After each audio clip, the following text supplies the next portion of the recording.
Hello everyone. इस video में हम लोग कार्य और ऊष्मा के तुल्यता पर न्यूमेरिकल्स देखेंगे।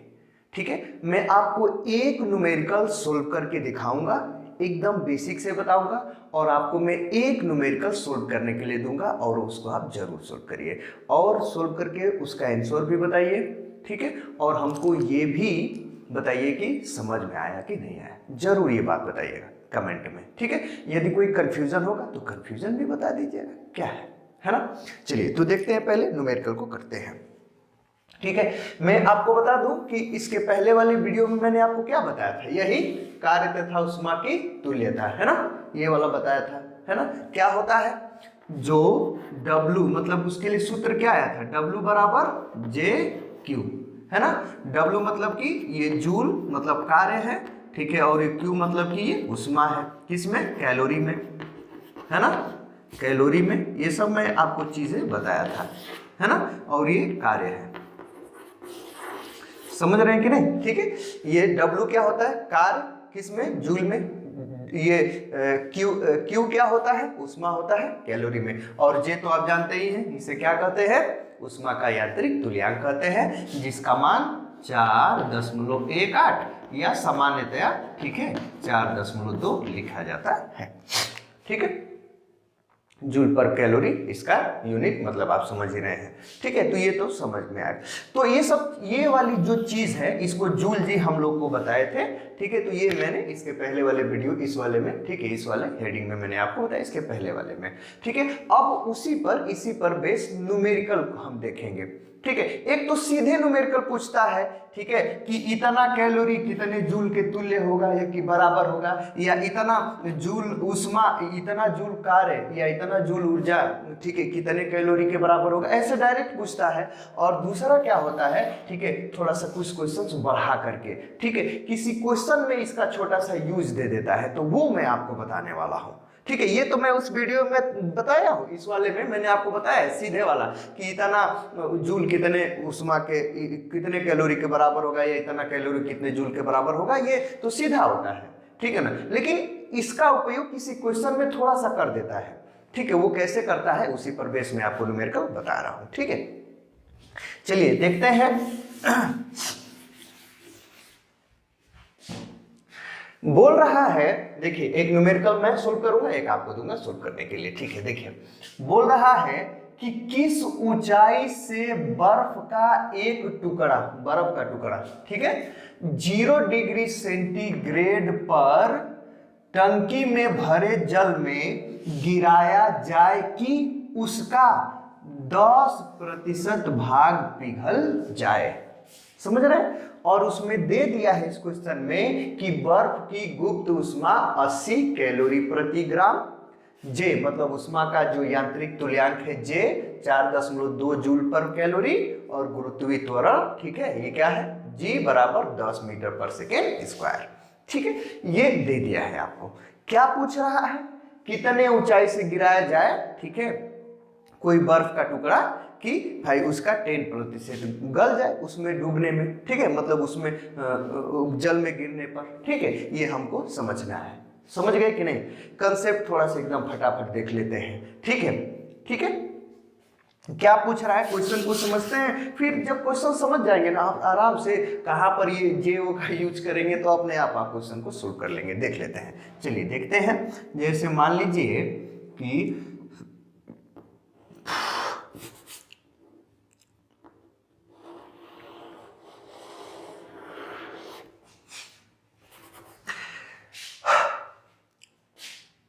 थोड़ा बड़ा बना दे,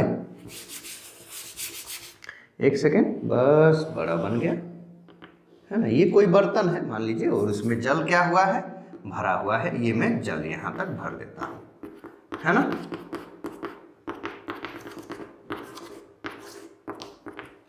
समझ रहे हैं, ये कोई बर्तन है और उसमें जल भरा है।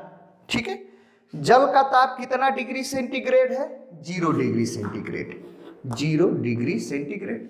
और बर्फ है तो बर्फ का भी ताप कितना होता है, 0 डिग्री सेंटीग्रेड होता है, ये तो आप जानते ही हैं।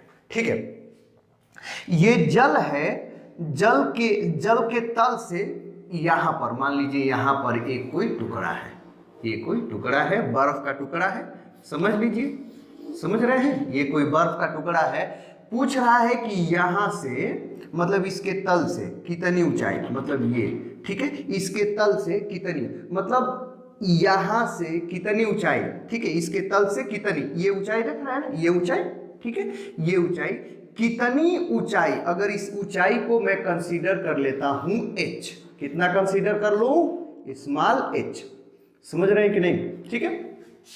तो पूछ रहा है कि कितनी ऊंचाई, मतलब इस ये h का मान हमसे पूछ रहा है, पूछ रहा है कि कितनी ऊंचाई से इस बर्फ के टुकड़े को इसमें क्या गिराया जाए, ठीक है, कि इसका, इसके द्रव्यमान का मतलब इसका 10% भाग इसमें गिरने पर क्या हो जाए, गल जाए, क्या हो जाए, गल जाए। इसी h का मान हमसे क्या कर रहा है, पूछ रहा है, ठीक है। तो आप तो सोच रहे होंगे कि सर ये तो कुछ नहीं, ऐसे ही ये क्या पूछ रहा है, हमको तो कुछ समझ में नहीं आ रहा है, ये सब क्या कुछ करना है, बस यही है कि ये यच कैसे निकलेगा, कुछ समझ में नहीं आ रहा है।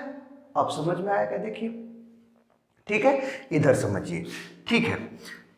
तो ये समझ गए कि ये जल है, जल के तल से यहाँ पर कोई बर्फ का टुकड़ा है, ये बर्फ का टुकड़ा है ना, यहाँ पर मैं लिख दे रहा हूँ बर्फ का टुकड़ा। एक क्वेश्चन को इसको बढ़िया से समझिए, उसके बाद आपको कोई समझना नहीं पड़ेगा, आप सब सोल्व कर लेंगे, ठीक है।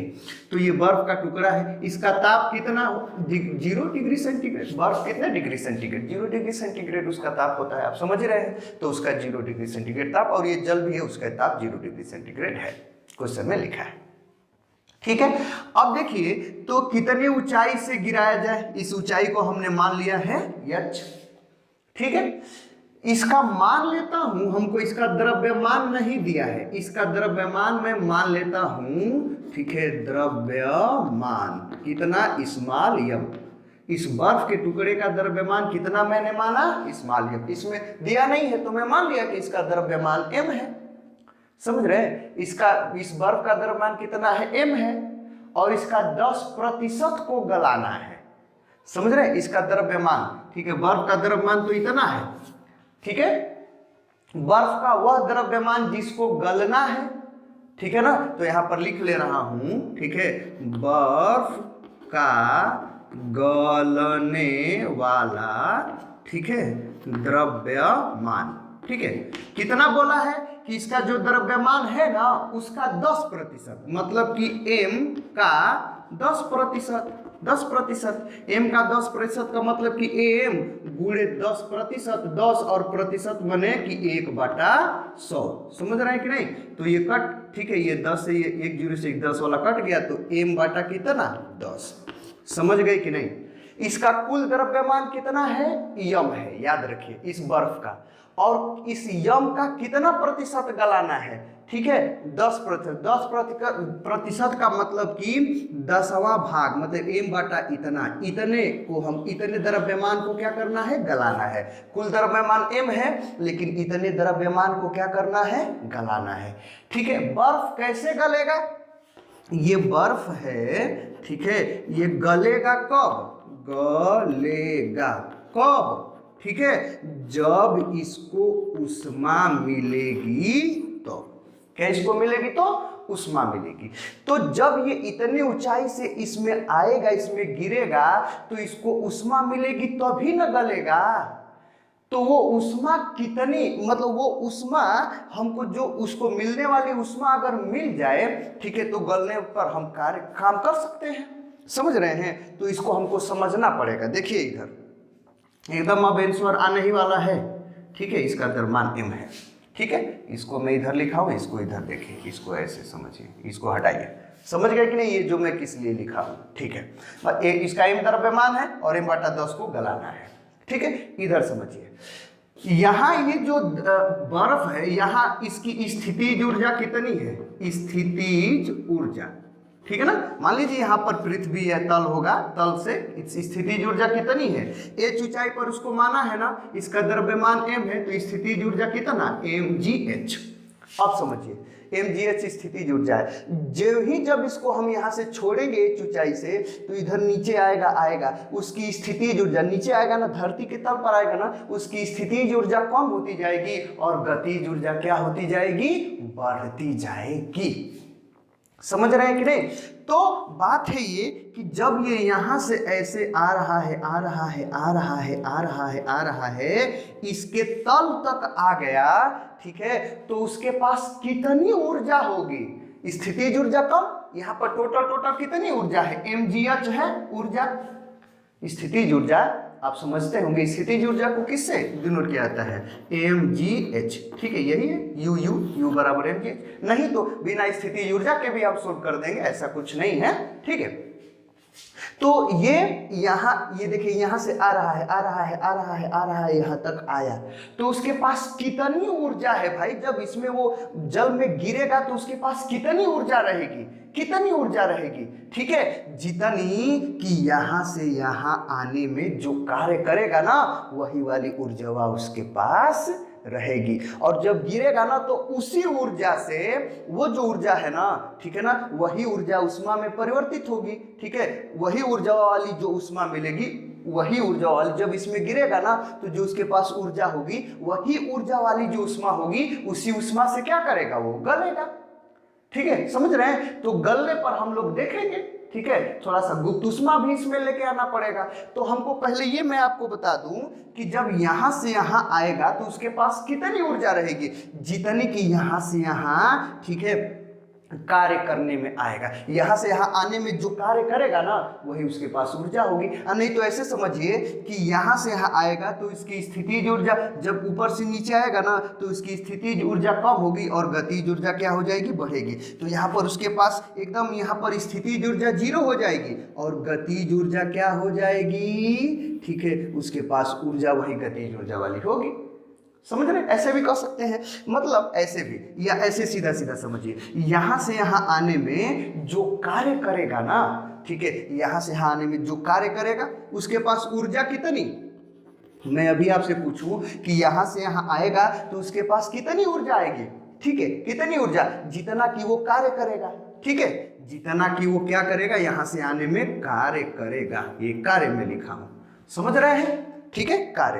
अब बात ये है कि कितना कार्य होगा, ठीक है, ये बताइए, इसका द्रव्यमान m है तो नीचे कितना हो जाएगा, mg होगा ना, भार, ठीक है, भार का मतलब कि वो बल है, ठीक है, तो ये बल, भार क्या होता है, एक बल, तो ये बल हो गया, बल, ये इस बल से इसी बल से आएगा और विस्थापन कितना h, ठीक है, तो वही mgh, दिख रहा है कि नहीं, समझ में आ रहा है, ठीक है, समझ में आ रहा है। तो यहां से जब यहां आएगा ना ऐसे तो उसके पास ऊर्जा कितनी रहेगी, ऊर्जा कितनी, जितनी कि यहां से आने में कार्य करेगा, और कार्य कितना करेगा, mg माने बल और ये विस्थापन माने mgh, वही क्या है, वो कार्य करेगा, ठीक है, मतलब mgh कार्य करेगा, ठीक है, यहां से आने में, और यही किया गया कार्य ही यहां पर उसके पास क्या होगी, ऊर्जा के रूप में रहेगी। अच्छा, ये जो कार्य है, ये जो mgh है, ये किस में है भैया, किस में है, जूल में है, क्या है ये, जूल में है, समझ रहे हैं ना। यही जो ऊर्जा है ना, कार्य वाली जो ऊर्जा है, यही ऊर्जा, ठीक है, कहिए, या कार्य जो है वो कहिए, ठीक है, यही ऊर्जा जो है वो उष्मा के रूप में उसको मिलेगी और उसी उष्मा से वो क्या करेगा, गलेगा, समझ रहे हैं कि नहीं, ठीक है। तो इसी ऊर्जा से कहिए, या अगर इस ऊर्जा का मतलब कार्य में है, ठीक है, कार्य mgh, तो ये जूल में है, लेकिन अगर ये उष्मा की मैं बात करूं कि कितनी उष्मा है, इसी ऊर्जा को, मतलब इसी कार्य को, इसी जूल को हमको किस में करना पड़ेगा, कैलोरी में, मतलब उष्मा में, ठीक है ना। तो इससे संबद्ध जो उष्मा है, यहां पर मैं लिख दे रहा हूं संबद्ध उष्मा, यहां पर मैं लिख दे रहा हूं उष्मा, संबद्ध उष्मा कितना, ठीक है, देखिए ये कार्य है, कार्य को हमको किस में करना है, ठीक है, उष्मा में, मतलब कि जूल को किस में करना है, उष्मा में। तो ये कार्य है ना, कितना है, mgh है, W है, इसी में हम J से क्या कर देंगे, भाग दे देंगे, ठीक है, तो क्या हो जाएगा, ये हमारा अब कैलोरी में हो जाएगा, कैलोरी, किस में हो जाएगा, कैलोरी में हो जाएगा, समझ रहे हैं कि नहीं, ठीक, क्यों, क्योंकि इधर देखिए W बराबर क्या होता है, JQ होता है ना, ठीक है, समझ रहे हैं कि नहीं। तो ये कितना है, जूल है और ये क्या है, कैलोरी है, समझ रहे हैं? तो जूल को कैलोरी में करने के लिए कैलोरी बराबर कितना होता है, W/J नहीं हो जाएगा? तो कैलोरी में हमको करना है तो W में, यही ना W है, कार्य माने कि ये क्या है W में हम किससे डिवाइड कर दिए, हम J से, कार्य माने कि mgh में J से डिवाइड कर दिए तो किसमें हो गया कैलोरी। कैलोरी का मतलब कि ये जो कार्य है उष्मा में अगर रूपांतरित होगा तो इतना उष्मा मिलेगी, इतनी कैलोरी। समझ रहे कि नहीं? तो मैं सीधा सीधा मैं बस आपसे ये पूछ रहा हूं, इधर ध्यान दीजिए कि जब ये यहां से यहां आएगा, यहां से गति करते हुए यहां पर आएगा, जब इस जल में टकराएगा, जल में डूबेगा, तो उसके पास कितनी ऊर्जा होगी, कितनी ऊर्जा या कितना कार्य करके आएगा, मतलब कितनी ऊर्जा होगी, कितना कार्य करेगा, mgh, कितनी ऊर्जा होगी mgh। लेकिन मैं पूछूं कि यहां से यहां आएगा तो कितनी उसके पास ऊष्मा रहेगी, mgh/J कैलोरी। यहां से यहां आएगा तो कितनी ऊर्जा रहेगी, mgh जूल, mgh जूल। लेकिन यहां से यहां आएगा, मैं पूछूं कि यहां पर कितनी उसके पास ऊष्मा मिलेगी, कितनी उसके पास ऊष्मा है, mgh/J कैलोरी। समझ गए कि नहीं? ठीक है, ये हो गया। तो अब बात ये है, ठीक है, ये तो हो गया। अब इसमें जाएगा तो उसके पास इतनी उष्मा है, mgh/J कैलोरी उष्मा है, या mgh जूल उष्मा है। ठीक है, mgh जूल, अरे भाई उष्मा को जूल में लीजिए या कैलोरी में लीजिए, ठीक है ना? तो वो अलग अलग जगह पे अलग अलग तरीके का होता है। तो इसके पास उष्मा अगर कैलोरी में कहेगा तो mgh/J कैलोरी, इसके पास उष्मा मतलब जितनी ऊर्जा है, ठीक है, ठीक है, इसके पास, ठीक है, कितनी उष्मा, अगर हमको कैलोरी में बोलेगा तो mgh/J कैलोरी, नहीं तो यहाँ पर कितनी उष्मा, mgh जूल उष्मा, ठीक है ना, या कितनी ऊर्जा, mgh जूल ऊर्जा। ठीक है, अब समझ रहे हैं इस बात को। ये मैं इसलिए समझा रहा हूं कि अब देखिए, अब यहां पर आपको समझना पड़ेगा।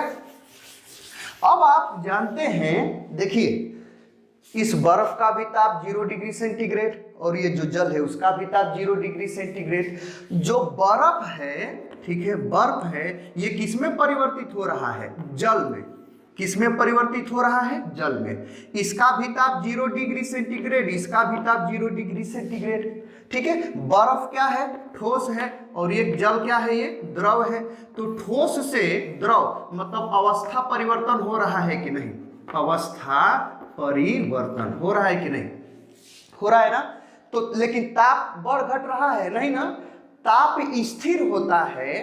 तो किसी पदार्थ का स्थिर ताप पर, ताप न बढ़े ना घटे, ठीक है ना, स्थिर ताप पर, ठीक है, स्थिर ताप पर जब किसी पदार्थ का अवस्था परिवर्तन होता है तो उस अवस्था परिवर्तन के लिए जो ऊष्मा लगती है ना, जो ऊष्मा की आवश्यकता पड़ती है, या वो जो ऊष्मा लेता है या जो ऊष्मा देता है अवस्था परिवर्तन के लिए, ठोस से द्रव कहिए या द्रव से ठोस कहिए या वाष्प से गैस कहिए या कुछ भी कहिए, ठीक है, ठीक है, वाष्प से द्रव, द्रव से वाष्प, ऐसा कुछ कहिए, मतलब अवस्था परिवर्तन। ठीक है, तो स्थिर ताप पर, ठीक है, किसी पदार्थ का अवस्था परिवर्तन करने के लिए जो ऊष्मा की आवश्यकता पड़ती है उसी ऊष्मा को क्या बोलते हैं, गुप्त ऊष्मा कहते हैं। क्या कहते हैं, गुप्त ऊष्मा कहते हैं। समझ रहे हैं, ये गुप्त ऊष्मा। तो अब बात ये है, थोड़ा सा देखिए, जैसे मान लीजिए ये बर्फ है, ठीक है ना, बर्फ को किस में कन्वर्ट होना है, जल में, द्रव में कन्वर्ट होना है। कितने द्रव्यमान को, ठीक है ना, m/10 द्रव्यमान को गलना है, इधर ध्यान दीजिए, ठीक है। लेकिन अब देखिए, मान लीजिए कि इधर समझिए, उसको हटाइए, उस क्वेश्चन को थोड़ा हटाइए। कोई बर्फ है जिसका द्रव्यमान कितना है, m, चलिए m डैश में ले लेता हूं। कोई बर्फ है जिसका द्रव्यमान कितना है, m डैश, और m डैश को के पूरे द्रव्यमान को किसमें होना है, जल में परिवर्तित होना है। तो उसके लिए जो ऊष्मा की आवश्यकता होगी ना, m डैश द्रव्यमान के, किसी पदार्थ के m डैश द्रव्यमान के, ठीक है, ठीक है,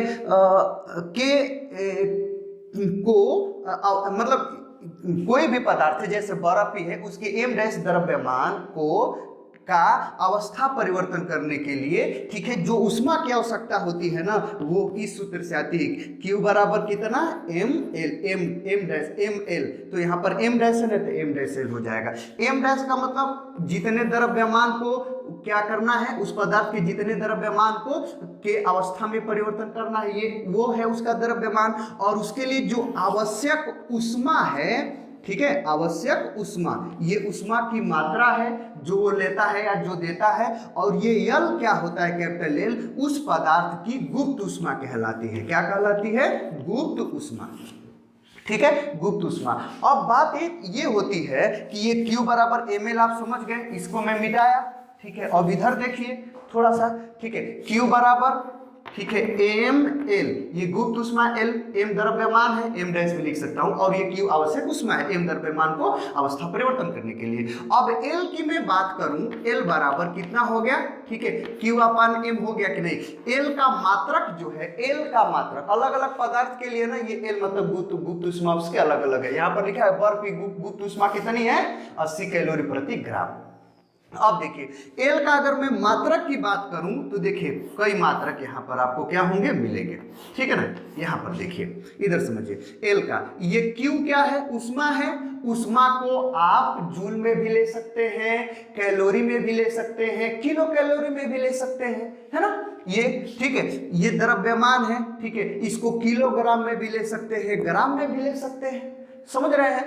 तो यदि, ठीक है, Q को मैं किस में ले लूं, ठीक है, चलिए मैं किस में ले लेता हूं, चलिए कैलोरी में मैं ले लेता हूं। क्या ले लेता हूं, कैलोरी में, ठीक है। और M को मैं किस में ले लेता हूं, ग्राम में ले लेता हूं। समझ गए कि नहीं।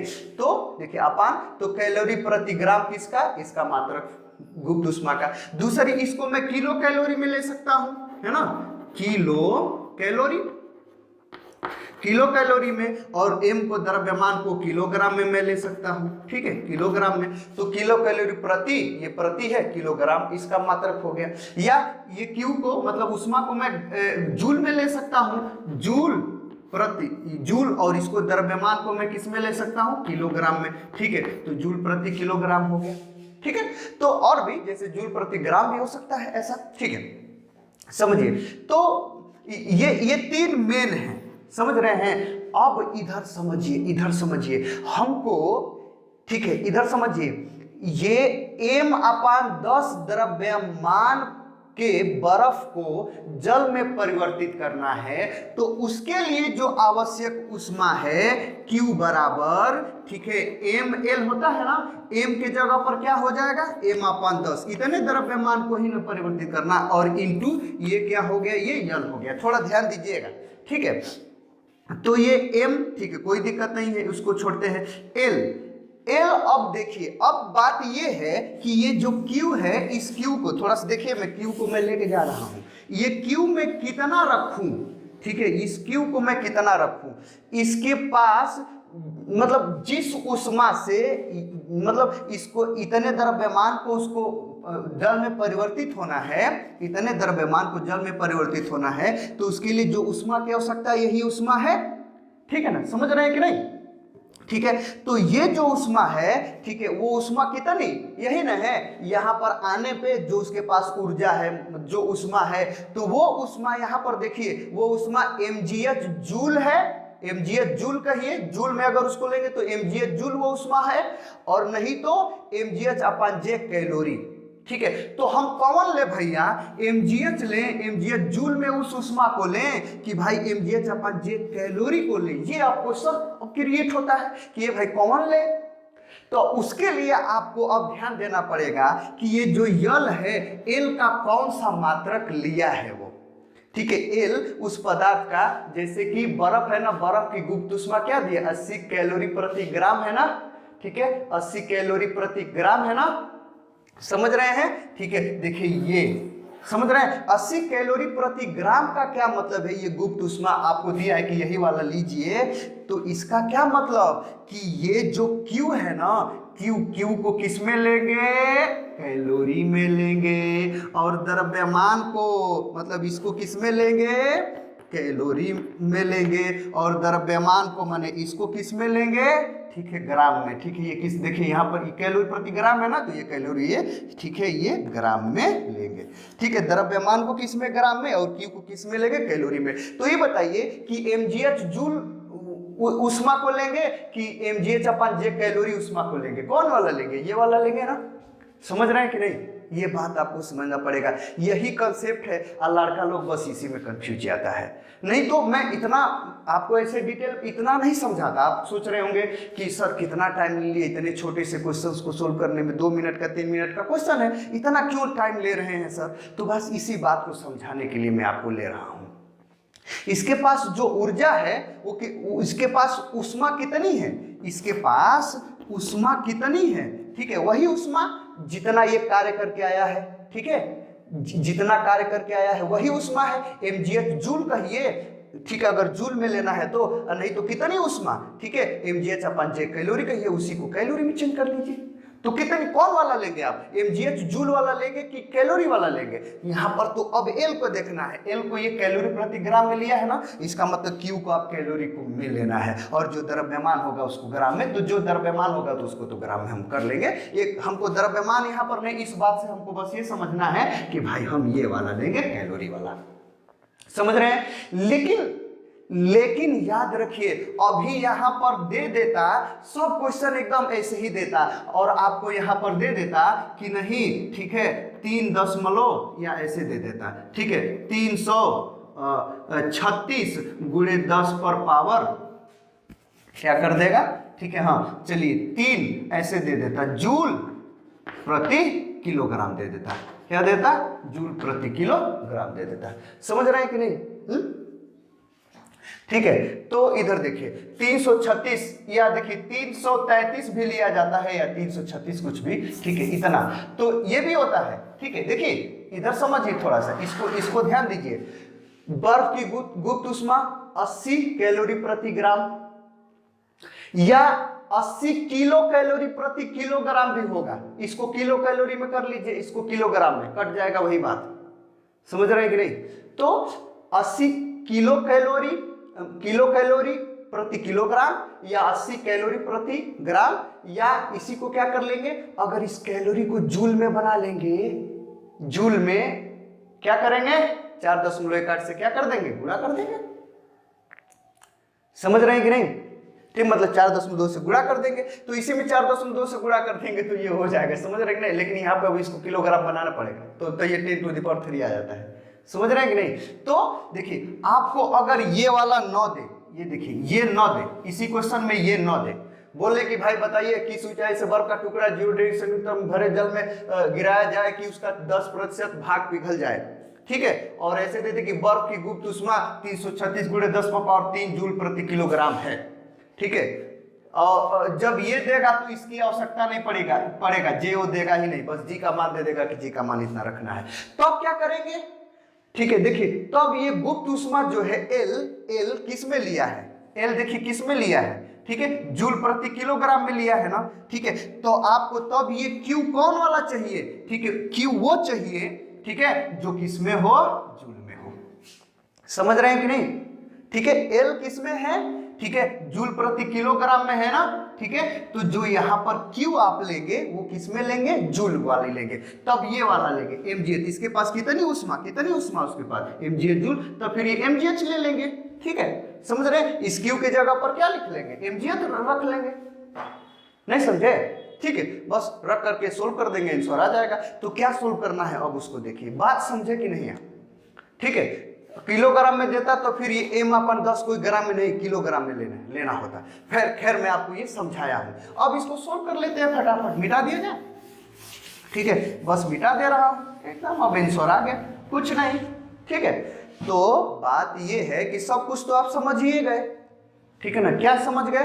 तो यहाँ पर मैं सोल्व कर देता हूं एकदम फटाफट। ठीक है, क्या लिखेंगे, ठीक है, ठीक है, इसको मैं हटा देता हूं, इसको मत भूल जाइए। ठीक ना, ये वाला नीचे वाला, समझ रहे हैं। क्या लिखेंगे, ठीक है, कि भाई इतने ठीक है, माना होना तो आप समझ गए, माना एच ऊंचाई से बर्फ को गिराया जाता है, तो यहाँ पर सब बातें लिखना पड़ेगा। ठीक है, माना एच, ठीक है, ऊंचाई से, ठीक है, बर्फ के टुकड़े को गिराया जाता है, गिराया जाता है। बढ़िया से लिख लीजिएगा।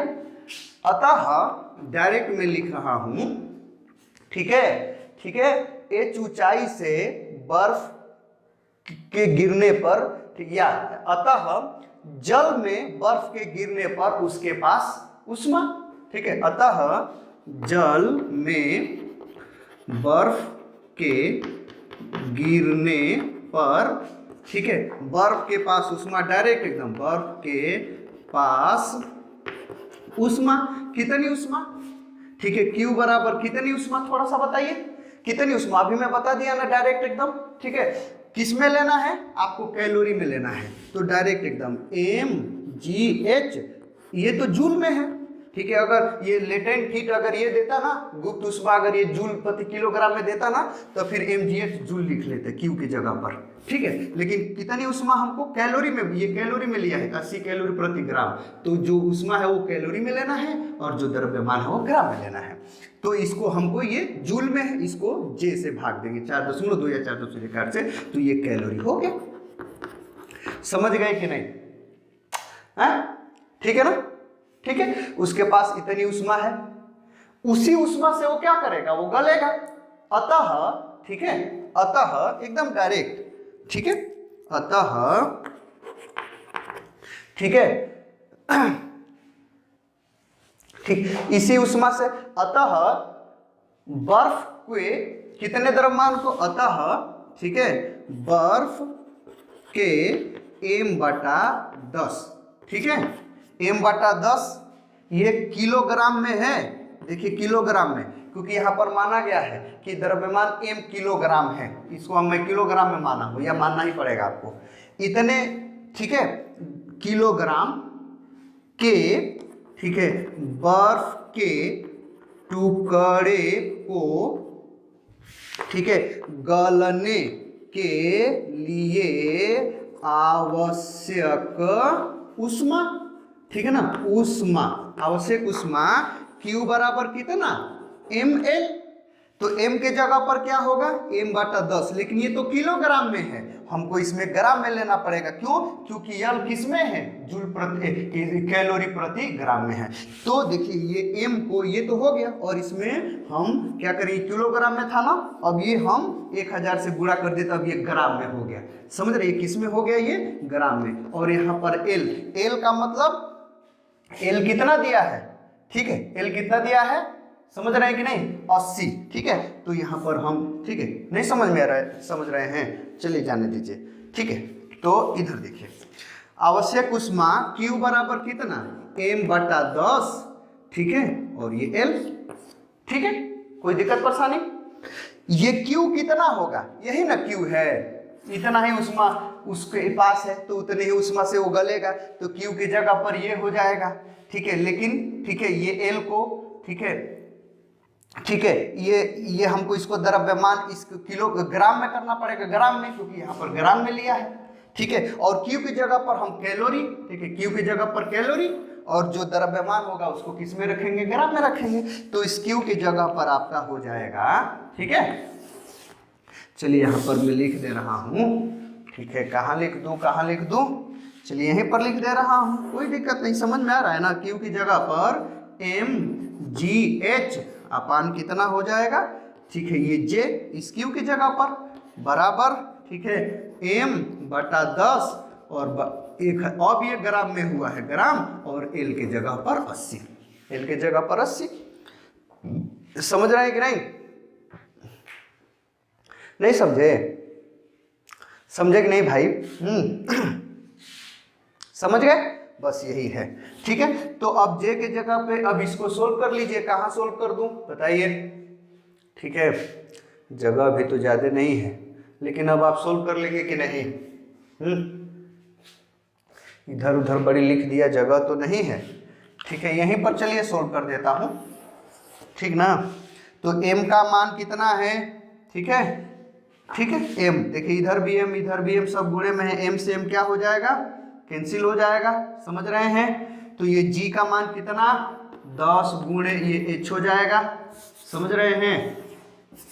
ठीक है, ये m तो m कैंसिल हो गया, g और ये h, g का मान 10 लेने के लिए बोला है, h हमको निकालना है, अपन j की जगह पे 4.2 लेने के लिए बोला है, देखिए ठीक है। और बराबर ये, ठीक है, ये कट जाएगा तो यहाँ पर 100 हो और ये 80 हो जाएगा, तो कितना हो जाएगा 80 और 2 0। समझ रहे हैं कि नहीं, एकदम आसान। ठीक है, तो एक 0 से ये 0 कट जाएगा, तो h बराबर कितना आ जाएगा बताइए। ठीक है, 800 गुणे कितना हो जाएगा 4.2। ठीक है, तो जब इसमें 8 चौका 32 है ना, तो यहाँ पर 3360 आएगा, आंसर लिख लीजिएगा 3360 मीटर आएगा। समझ गए कि नहीं, यही आपका क्या है आंसर है। समझे कितना आसान है, बस बताने में टाइम लगा है। ठीक है, समझ में आ गया। ठीक है, लेकिन बस यही है कि अगर ये हमको गुप्त ऊष्मा न दे, बर्फ की ये वाली गुप्त ऊष्मा दे दे, ठीक है। अरे भाई ये देखिए कैलोरी में, कैलोरी से जूल में कर लीजिए ना, जूल में कर लीजिए, यही आएगा, समझ रहे हैं। ठीक है, और इसको ये ग्राम में ना किलोग्राम में कर लीजिएगा, तो ये 10 टू द पावर ऊपर चला जाएगा और कहीं कुछ नहीं। ठीक है, तो अगर ये वाला दे दे, ठीक है, तो ये गुप्त ऊष्मा L का मान जूल प्रति किलोग्राम में लेना है ना, तो यहाँ पर हमको ये जो m द्रव्यमान लिए है ना, यहाँ पर देखिए 1000 से गुणा किए, ये नहीं करना पड़ता, ये खुद किलोग्राम में है। ये तो हम इसलिए किए हैं क्योंकि ग्राम में हो गया, और ये Q की जगह पर ये J वाला टर्म नहीं लेंगे, ये तो कैलोरी में है, J से भाग न दे दिए हैं। ठीक है, हम अगर ये वाला रखना होता ना तो जूल में लेते, तब फिर J से नहीं देते। समझ आया कि नहीं, बस यही है, ऐसे सोल्व कर लेंगे कि नहीं क्वेश्चन। ठीक है, समझ में आ गया, थोड़ा टाइम लगा लेकिन समझ में आ गया। अब आप कोई भी क्वेश्चन नहीं इस प्रकार का, मतलब ऐसा नहीं कि डाउट आएगा, एकदम आप सोल्व कर लेंगे, ये याद रखिएगा। ये न्यूमेरिकल्स जो होते हैं ना, उन सबों का मात्रक वत्रक रखना, कौन सा किसकी जगह पर होगा, ये बस लड़के कंफ्यूज होते हैं, नहीं तो और सब सही है। ठीक है, तो ये आप क्या कर लीजिए, कोई ऐसा है कि कोई बात ना समझ में आई हो तो हमको कमेंट में आप जरूर बताइएगा। ठीक है, एकदम बताएंगे, फिर हम उसको एक बार और बताएंगे, कंफ्यूजन क्रिएट नहीं करना, ये फिजिक्स में है। ठीक है, समझ रहे हैं। तो ये आप क्या कर लीजिए, नोट कर लीजिए। अब मैं अभी आपको एक क्वेश्चन दूंगा, ठीक है, एकदम इसी के जैसा। ठीक है, ठीक है, तो उसको आप सोल्व करिएगा और बताइएगा कि मजा आया कि नहीं आया, फटाफट नोट करिए।